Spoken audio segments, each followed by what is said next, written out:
The question I've got, and I think it goes back to Clara, you were asking about Geoff and Menka talking about children Yeah. and the youth. And I think that's the biggest question is how do we bring them along?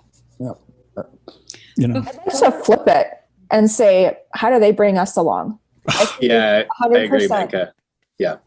I'm learning so much through my boys. I see how they engage and how they imagine technology. And they don't yet have the analog digital divides. And even those two words, I don't like the two words because it creates a binary space. Right. I don't even use them. Like I would choose to redo, delete, let's find another language to use because it's so damaging. Right on. Right on. Cool. So and the reason why I chimed in on safety, I do see if we don't balance the physical with the virtual, the technology space, it will lead to anxiety and other, downside. But I'm confident, out of love of our children, we're not going to let that happen. So that's my thought. Geoff, I cut you off. I feel bad. No, not at all. I was echoing you. As you said, what I was thinking around the children leading us there. So that, and also when you first named and called out the safety issues in these spaces, as I am ecstatically enjoying these spaces now with people that are willing to hang through the technical difficulties that we did to get here. There aren't very many people that I've met yet that do that. And yet when you also appropriately called out the safety in these spaces, the first thing my mind went to is my children and their safety in these spaces. And I also think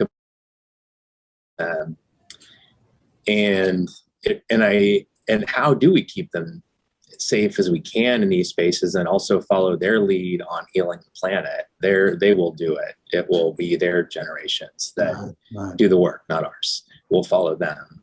I mean, not to discount the importance of the work that we can do and are doing, but that's where the tipping point's happening is with their leadership. And so I thought immediately then about how do I try to keep them safe? And I thought of teaching them to ski. And what I've done with them is they've started to get their feet under them and be able to go down the mountain, they inevitably start to go really fast. And what I've taught them is you can go as fast as you want. You just have to be able to be in control. You have to be able to stop. You have to be able to feel that edge. And they know they have to develop that sense. And as I think about safety in these spaces, though, I'm very mindful of the wisdom that you shared, Menka, is that we may think we know what the safety issues are, and we'll probably appropriately spot some of them. And yet I've also am reminded of how I've noticed in my life as someone who has spent a lot of my life very anxious, most of the fears that I ruminate on and think about don't come to pass. And thank you, Howard, for your wisdom on that. And so I'm mindful of letting go as much as we can of the fears that we anticipate in these spaces, but also be very mindful in the moment of where are those emergent safety issues that will be quite different than the physical world. Before I jump in and let you talk, Sarah, I want to say when I first met Menka, I first met her husband. I think it was the first night. I was on Zoom and talking to him, and all of a sudden, one of the kids comes in, and they go together. In my experience, the twin heroes that are teaching her about the snake gods and goddesses and everything else from my early experience we had. But they come in and they were hungry, of course, and they come in and they were, I don't know, they stayed and then they started drawing and then they showed their art.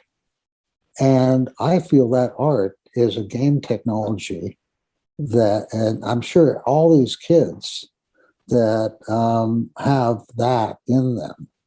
So this is so powerful to bring in that truth and that observation. This is bottom up, as they say, hermetically in alchemy, what's above is below. But most adults don't honor their kids for knowledge they actually tell them what to do from pathology. And so that radical shift of paradigm and let their art teach us is really, as you said, Geoff, the answer to who knows what art does. But the cave paintings got us here. And it's now the new cave paintings using technology. And there's not one more thing. I want to say that every creation story, what really got me onto this whole solar and lunar thing, every culture's had a solar and lunar as the beginnings of their creation story, if you look for it. But we don't even look for it. We don't even listen to creation stories. We take them as religious dogma. One tribe against the other, da, da, da, da, da. So I think that totally the thing, the bottoms up, what's above is below, or the unconscious leads and the ego executes if it's really have the courage to go for the instinct and the art and what we're all trying to do as a group. Sorry, Charley, I have to stand on a platform and get off of my soapbox. We love it. We need the soapbox. I keep coming back to this quote. I have to quote in its entirety from Bo Burnham's brilliant Netflix special. Go see it if you haven't. Inside. So poignant. But there's this moment where he's lying on the floor, just talking into a microphone, and he says, "I don't know about you guys, but I've been thinking recently that maybe allowing giant digital media corporations to exploit the neurochemical drama of our children for profit, maybe that was a bad call by us."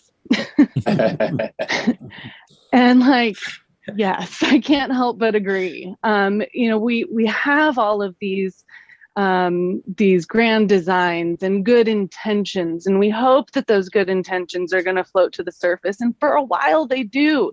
But then human nature just always seems, or capitalist nature, drags us under, right?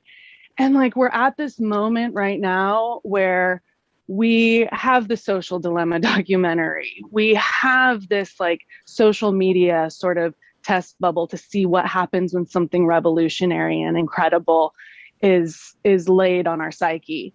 And so how can we use those lessons to just give us a little bit more insight and into our own human shadows as a group and as individuals, to be able to kind of maybe just a little bit course correct as we're on the edge of this new journey.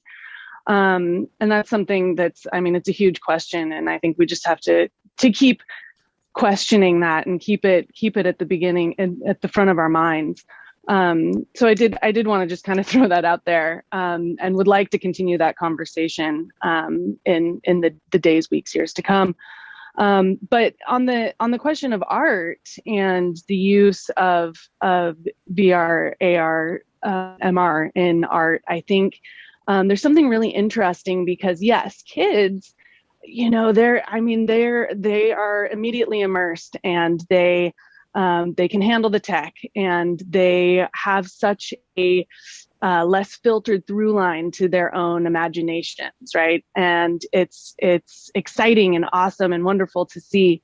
In terms of the access part of it, the tangent, but it's yes, we want to be able to get them tech. Yes, we want to be able to allow them to have these experiences. But on the other side of it, straight up pen and paper, crayon and paper art experiences are being eliminated from schools at this point. Even in San Francisco, in the Bay Area, wow, that funding is being slashed. I go out into the community and I experience weekly kids who have literally never held scissors before.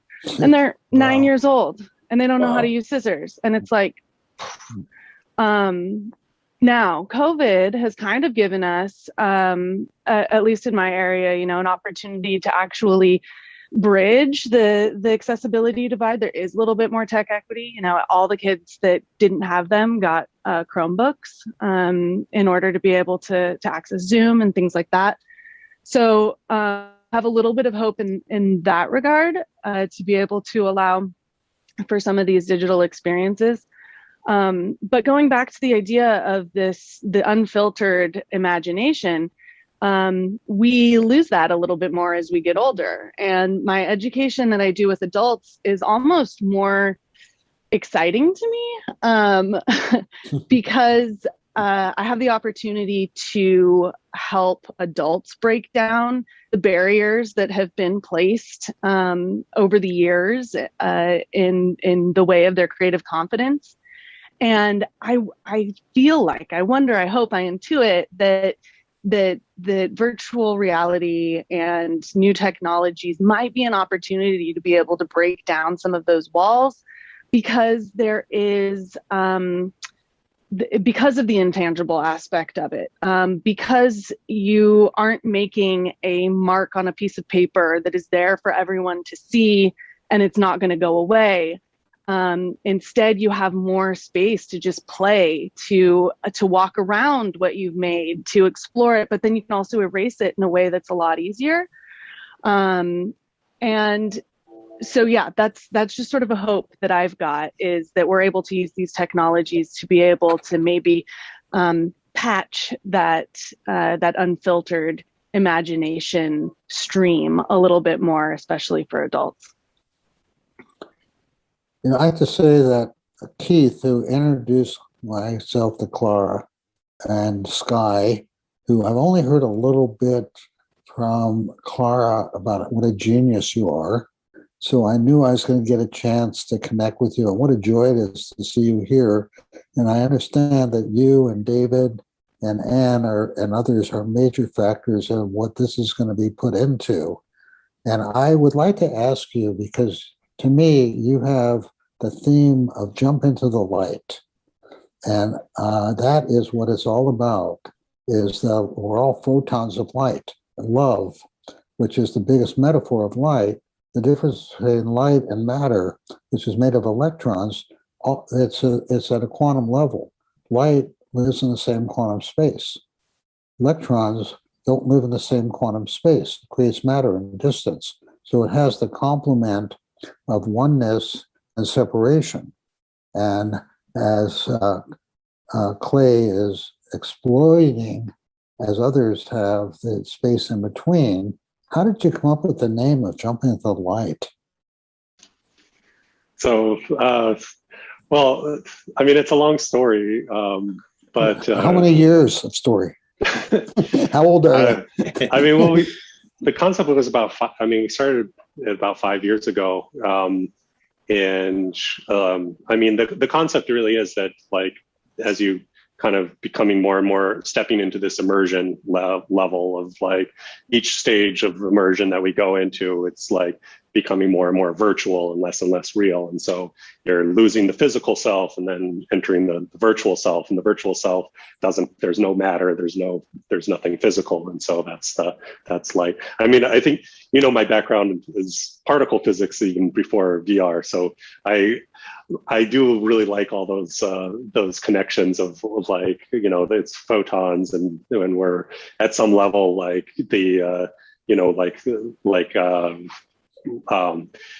you know, I don't go to the level of trying to explain consciousness, because that's just something that I think is beyond my personal understanding. Maybe or maybe not. I mean, it can be very scientific. Just I don't think we have the full understanding, scientific understanding. So, you know, but I do think there's something like ultimate reductionism that kind of physics provides, and so you kind of so to kind of get into that, the whole metaphysical sense, it's like, you know, you were talking about this earlier, and that's why I'm kind of commenting on it. But you said you were talking about like, you know, 13.8 billion years ago, you know, what were we? And the universe itself, you know, we do have a scientific understanding of maybe not the very initial moment, but very far back into like the first few microseconds. And actually one of the things that we notice is that that the universe looks more and more like pure light. And so like light, in the sense that light is a gauge field, it's a massless gauge field. And we can go all the way back empirically, even experimentally, where we melt matter, we collide particles, and we actually turn matter back into energy, kind of the reverse process. Energy typically goes into matter, but if you heat it up enough and you create high enough energy, you can convert matter back into energy. So equals mc squared, it goes both ways. And as you go back far enough, early enough, you're able to see matter going back into energy, and that's very much like the pure light. So in a sense, we can kind of talk about that as like what is the form that we all kind of originate from, and it is something that looks very much like pure light. So jump into the light. Not saying that that's the literal origin of the story, but it does have to do with that the physical and virtual, and the virtual really there's nothing physical in the virtual, and the further we go along in this technology, the more virtual we're getting. And so maybe one day we'll be able to upload our consciousness and be entirely virtual. Ask you a question, Scott. Do you know a astrophysicist named Paul Sutter? Yeah, of course. Well, he's right. We had dinner. No, we did. Right. Yeah, totally. Because I met him, and this group is going to meet Paul soon. And when I have a quantum question to ask, I ask him, and he feels the same way as you.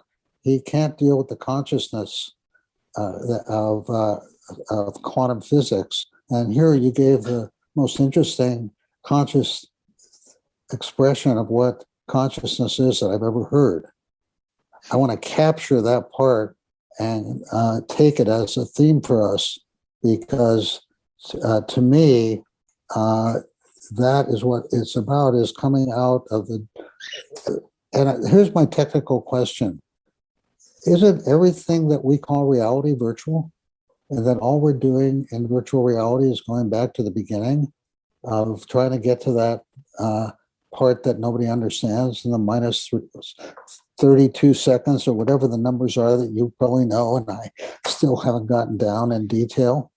Isn't it all virtual, that we have this fantasy we're in reality? I mean, there's theorists out there who are exploring those ideas. It's not something that's like so far-fetched. That's like, there are people, like Elon Musk is famous for calling it like the simulation, and that there's actually credible scientists actually pursuing those ideas that's not totally far-fetched. And I think one of the reasons is like, it's basically like the simulation could be indistinguishable from the reality. Right. And so I think that's kind of like, if you subscribe to those beliefs, so like, you could say, this is all virtual reality. There's the consciousness is a virtual reality, like, in a sense. I kind of subscribe to the reality, physical reality. I subscribe that I exist in a physical world, and that it's not just a simulation, but the two are could be totally indistinguishable, and it's really impossible to rule that out, which is why there's credible scientists pursuing it. Right. And that's complementary. And that's our addiction, by the way, since this is amazing that you've come here physically and can contribute to this, because my one thing that I try to understand is that edge of, and maybe you can comment on this, is Einstein says the field is the sole governing agent of matter. And I wonder, that's the theme that I'm trying to push, and complementarity is the whole exploration. I've never met people, how many there are in the core group, 6, 7, depends on who you count in, as far as the billions of people that are exploring this. But that seems to me the war of opposites that's going on from binary thinking Hegelian philosophy of thesis, antithesis, matter, the solar worldview, and what I'm, since I'm not a scientist, never, and not even a psychologist anymore, I call it quantum archetypal experience that I'm trying to live. It seems to me that that exploration is the mystery that you and all of us are trying to do as a group, and you have to use technology from the axe on. And so I don't think there ever is an answer to this. But I'd love any input you could offer us on that the what we call the lunar executes the solar, that it's the wave that determines, or the lunar that determines what we choose to execute on, as opposed to the education that most of us brainwash with, create matter and then create another matter and make more matter, rather than go with intuition and all the other lunar emotions, and particularly art and instinct. I can comment a little bit. So I think there is this concept of duality that arises a lot in physics, and I think that's kind of what you're talking about. Is like solar lunar is like duality, the male female duality, and all of these things. And so you'll see in like particle physics, you have wave particle duality, and so that's kind of what you're talking about. Like Einstein's comment about the field versus the addicted to it. Yeah, and complementary, not opposites. Yes, yeah. So, and that's one of the things that kind of you'll see in the mathematics, even like it's like Fourier transforms and things like that. So, an infinite sum of particles equals a wave, and an infinite sum of waves equals a particle. And so, the complementarity of like that. When you're talking about one, you're not really talking about you can't really talk about one without the other, and they work together. And so, it's only this kind of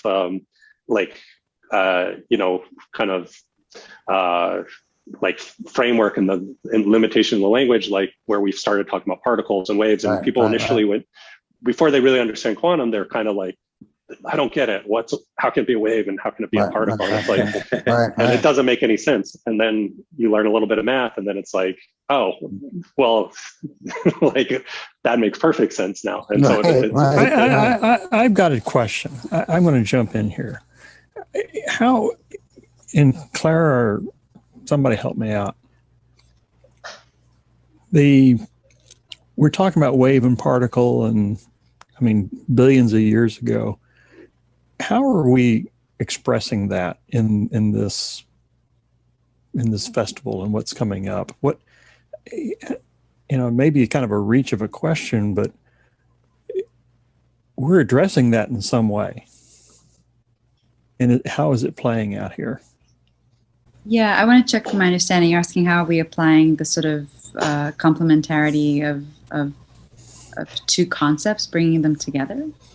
Yeah, that in matter. In matter, yeah. At the festival. Yeah, on a very literal level, where we're curating events where people are being asked to bring their field of expertise and then pair up in the time and space live with someone else with some other expertise. On the Enhanced Poetry, for example, we have poets and comedians and healers and dancers being paired up with cosmic sugar artists, tilt brush artists, gravity sketch artists, people who, and then how to learn how to share space at the same time whilst they're two different things. This group, but this panel discussion, I might argue, is even the concept of matter and particles. We all come with a very, we've got different worldviews. I think that conversation that just went down is really very excited. I hope people tuning in are just excited about what happened, because we learn how to dialogue together in a space where we actually have synergies of commonalities, but also very different matter behind those synergies that are the same. And that to me is interesting. The NFT gallery, for example, which is a wonderful thing. If anyone is in New York City, I highly recommend you all come and see it. Curated by our co-curator Vismesh, is, from our perspective, like watching paintings or pictures being hung up on the wall, but they're hung up through projection video art. I think that's another example of the wave and the particle coalescing together and also being diverse together. Bringing the people together that you're talking about. Mm. I mean, so the whole essence of this event is complementarity. Right. Yeah, for sure. Yeah. Mm. On one thing in that spirit that you had just mentioned, Clara, of bringing our own experience and discipline and arts into the conversation. I'm a musician, and one thing that was that has jumped out to me at several times in this discussion, some of what you were talking about, Amelia, around using music to communicate, and sounds and instruments. I've found that for me, being in the presence of music, especially live in a room, and also if that can't happen in these kinds of spaces, is transformative. And I had an experience one time that I hadn't thought of in years, when you were describing that experience, Amelia, of being in a massively multiplayer game, communicating via music. I was in Patagonia many years ago on a river trip, and had a guitar there, and I was playing, and two men came down to where we were staying, and neither of them spoke any English at all. And I spoke very little Spanish, and we traded songs for an evening, and I was struck by how they were so similar, that we couldn't communicate using language at all. And the chord structures and the flow of the music was very universal. Technically, GCD is the heart of rock and roll and country music and most American music. And they were playing the same, not necessarily the same, but very similar, that I could grab and understand. It's a language, and it transcends all other languages in a way that we could spend time with each other and enjoy each other's presence. And I would just offer that up with the encouragement to go listen to music. I can pick up on one theme more, that 4 arrows on this. One time when he was way down in the Grand Canyon in the Mexico village visiting shamans, he couldn't speak the language at all. He talks about the telepathy that was passed. And there's even an article from Harvard Business Review about how a CEO was talked about how when he had empathy, he was in the brain of the other. And here we are at the energy level without words, which I think is kind of a foundation of what emerges as an emergent phenomena. Mm. But I'd like to ask you, Sarah, Charley, because I think Clara asked the question that I cut off, about how is this going to live in museums in the world of the future that you're so dedicated to? Where does all this stuff live besides, I know, the amazing work you do and the Museum of Arts and Crafts in San Francisco, which I didn't even know about, but for 40 years until I met her. And I'd encourage anybody who's ever in San Francisco to go to this amazing museum and experience it, particularly with anybody, particularly if you have kids. But where does this live in the museum world of matter and non-matter? Sure. It's Museum of Craft and Design. We're in Dogpatch in San Francisco. Take the T line. There's so many applications. And I think, and for all different types of museums, not just art museums. In particular, definitely a dream for me has to do with AR. I would love for every smartphone to come preloaded just with a view on your camera, being able to, stand out on any street and hold your phone up and be able to see what it looked like 100 years ago. That's the kind of world I want to live in. And we're going to get there. I think too, especially within art museums as well, there's ways to be able to break open the creative process, sort of demystify the creative process behind a lot of the work that you see in a gallery, make it that much more accessible in terms of breaking down what materials are, techniques, concepts, have the opportunity to see and hear directly from an artist, like standing in front of you essentially, or being able to step into their studio during the creative process, and also to be able to create collaborative art. I think, it'd be super cool to be able to walk into, SF MoMA, and there's another layer of reality that you can access where, maybe you get to graffiti on the artworks, or you are collaboratively building a sculpture garden that is just a whole nother part of the experience and allows for an interactive experience that actually will ground the viewer in the art seeing experience. And that's how we actually make our difference. That's how education is done, is by creating those sticky experiences. I mean, it's one thing to go stand in the middle of a gallery and look at a bunch of old photographs. It's a whole nother one to be able to step into it. I'd love to interject here really quick and just add on to that. That's something that I've always dreamed about when it comes to the hybrid of VR technology in the art viewing and museum setting, is being able to go into a painting. How many times I've seen great works of great masters and have wanted to just go in and explore the world that Dali has created, or climb through the various lines and structures of a Kandinsky painting. And I think using AR and VR to go into paintings and see them in this three-dimensional space, as well as in the two-dimensional space that they're created in, would be a really interesting way to enhance the art experience, art viewing or perceptive experience, and also create opportunities to explore with synesthesia, even for those who don't naturally experience synesthesia.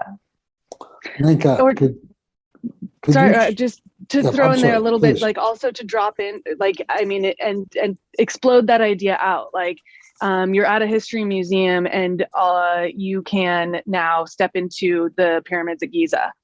You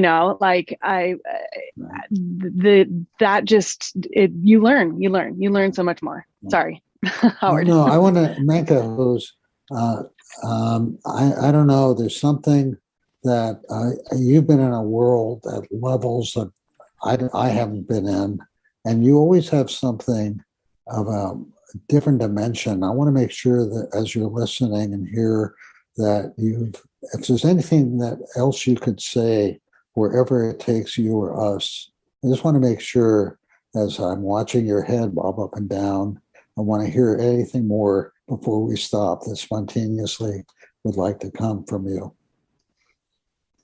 Wow. Put you on the spot. Yeah. Thank you for that invitation. My thoughts are all over the place as the conversation is playing out. Go ahead, Clara.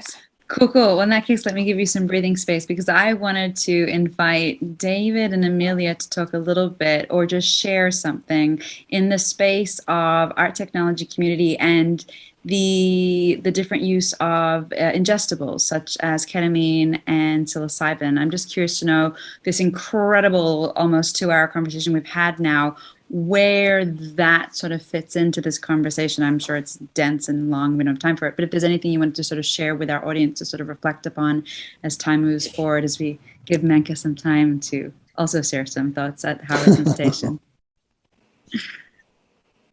Sure, I can go unless, David, you have something you'd like to jump in with. Okay. Yeah, so I'm actually in the process of going to school to study psychedelic assisted therapy. So this is definitely a wheelhouse for me. And where I think that VR technology and psychedelics or psychedelic therapy best intertwine is not so much in the high dose space that a lot of research is currently being done at, but in sort of a medium dose space where you're not just totally off in your mystical experience, where you have a little bit of tethering to the physical plane, but then being within the virtual reality environment and using a program like ZBrush or Tilt or something to create something and incorporate that three-dimensional somatic aspect of psilocybin specifically, in that case, I think it works a little better than something like ketamine. I think that having the VR technology can encourage the imagination a little more. A lot of what my thesis work is in hybridizing psilocybin therapy with expressive arts therapy. So that's basically varying modalities of art therapy, whether it's dance, movement, visual arts, sculpture, etc., into the therapeutic modality. And so I feel like VR would add a really nice enhancement tool to that specific modality. As far as something like ketamine therapy, where it's more a dissociative type of compound than psilocybin, I think that what could be interesting, and this might be getting a little like future tech, is having technology where you're getting a neural scan done of what's happening, and that experience is being translated into a VR projected space, so that then you can have that either be recorded or something to review later. Say you're being transported back to a memory and you're processing that memory in the ketamine session. That memory from your full perspective is being recorded in this digital space for you to then have on file later, maybe for integration purposes when you're out of the ketamine session. I think that might be a really interesting future application of VR types of tech with something like ketamine. However, I think that the VR with psilocybin is more of a present tense type of experience, like I mentioned previously. Thank you for sharing that. I this is a really interesting conversation for me. We obviously can't dive into it for hours, but David, do I understand correctly you've been doing some work in this field? Is there any sort of comments you can share to what Amelia shared, or adds on, or pushback, or? Yeah, for sure. I guess some things came up for me with the conversation earlier, so I just wanted to make one point about sort of art and artifice and technology and that kind of thing. And I guess I'm also of the mind that everything is virtual reality. Social reality is virtual reality, and the particulars of the technology, whether it's digital or analog, is sort of one way of thinking about art. But with all of that stuff, we're designing it to communicate with each other. So, from the earliest cave paintings, our first virtual reality, that was about creating meaning and expressing things and connecting with a community. And whatever the technology is, like that's what we're going to be using it for, because that's what humans are about. And we're also, like any technology that comes along, we can also use it to escape from reality. And that's been a danger since people started remembering things and telling stories. So I don't think virtual reality is any more dangerous than any other technology that's come along in that sense. All technology is like fire in that way. So yeah, I've been working with virtual reality sort of specifically with a ketamine infusion clinic in Manhattan for the last few years. They've been using a VR experience I have called Visitations. And it really just started off as a series of experiments I was using for myself and to sort of learn procedural art. And at the same time that I was learning how to make procedural art, it just so happened that procedural art lends itself very well to kind of rhythmic imagery. Sine and cosine plus noise is like 90% of procedural art and animation. So I was basically creating environments for myself that I found to be hypnotic, and was approached by this ketamine infusion clinic that was interested in creating a nicer setting for their patients. So rather than sitting in a room and seeing the IV bag and hearing the beeping of the EKG and the gray floors and the beige walls and the fluorescent lighting and all of that stuff, it's basically just a nicer space to be while people are getting relatively large amounts of ketamine. And it's not for everybody. There was a study done. 3 out of 4 people did prefer to be in virtual reality as opposed to in the room. Whether that would still be the case if the room was a really beautiful space, that's something that is worth studying. But there is, I think there's a need for just like better settings for people to be able to block out the world, have an easier way to set intentions. And then in addition to that, sound and light can be used to affect people physiologically directly, like strobing lights and strobing audio and sort of just like the way colors are presented, slow changes over time. All of these things can lead to the creation of environments that lead to, just places that people can keep coming back to, that can always be fresh. I mean, that's the nice thing about virtual reality, is if you're in a room, it's always the same. Whereas with VR, the environments can constantly be changing, which is kind of like your breath. Your breath is always the same, but it's also always changing. So my goal with that project has been really about creating a setting for people to have these intense mind-altering experiences, and it's definitely very much made for the ketamine experience. I'm more skeptical about other psychedelics and their use with VR at the same time at high doses. I think virtual reality could augment small doses really well, but all of this stuff is so new. People are testing it on themselves, but there haven't been so many studies in this space just yet. So it is really exciting to me, just because, I mean, everything I just said is scratching the surface of everything that we're working on. Yeah, I mean, that's what's exciting, is it's so new and we're discovering things, and it's a place where it's this intersection of new medicinal technologies that's also has a relationship to ancient medicinal technologies, and new technologies like virtual reality with older technologies like music making and image making. And we need artists and scientists and therapists of all kinds to work together to really create this new technology driven American kind of shamanism. So I'm very excited about the space.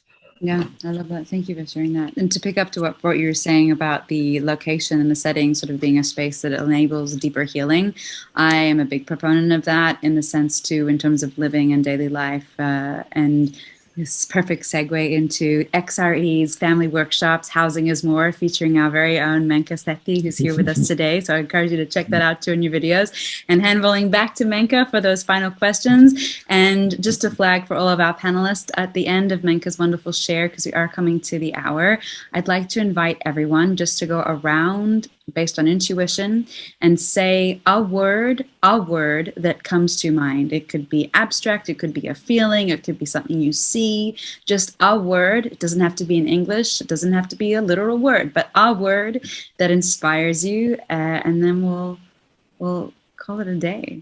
Menka. Okay, I'll be quick. Thank you for giving me this space to formulate thoughts. The conversations today really pointed out, and I think hit home, the role that technology can play. And we've talked about so many different ways that it can enhance experiences, it can open access. We've talked on a variety of different realms, whether it's architecture, medicine, psychotherapy, music, business, and maybe it is the great connector. And the hope that I have, and it's more of a call of action, and Clara, you and team, why I love the events that you've put together, is it's an enhancing infrastructure. It enables us to think and feel and practically to do more. Are we going to be able to fully leverage it so that we can take the emotions that we see when we experience art or really deep, powerful, medicinal experiences? And are we going to be able to translate that into a much more healthy ordering of the way we interact with each other to overcome some of the toxic narratives that we see, and whether you call it the patriarch or hierarchy, or if you call the solution complementarity, whatever the linguistics are, I do think the technology can enhance that connectivity and enhance the experiences. So and the emotions around that, the healthy emotions, the compassion, the way we treat each other, the way we should not be using each other. We should be complementing and increasing each other's impact. Can we actually leverage this moment where we do have these new tools with technology to maybe bring us back, maybe a few thousand years is how far we have to go back to see a better ordering to accomplish all that we have ahead: climate change, polarized society, leveraging the younger population that we've chatted about. So that's my hope. I love the call to action you've put out there. The gauntlet's been thrown, and now we all need to do our part to make sure that it's not just us, that it's all the billions across humanity that really play our role and step up. Yes! Give yourselves a round of applause. What an amazing battle, ladies and gentlemen! Collection of humans. Well, this conversation will keep going, I'm sure, in our minds and physical spaces, both in matter and particles. The ones and the zeros and the space in between has definitely been a big theme. The word for me that I'm intuiting is the word brillante. Whoever's next, share away. I'm picking up on what Menka said. Compassion. Mm-hmm. Transparency. Innovation. I'm picking up on the trinity of the pyramid: in-tuneness, emotional integrity. I'm inspired by Sky. I'm going to say space-time. Bird song. I'm going to say non-virtual. Unshackled. Fabulous. Fabulous. Thank you, everyone, for being here. Thanks for tuning in, friends of the universe, of all space and time. And yeah, having a wonderful, wonderful, wonderful time ahead, past, present, and future. Thanks for joining us.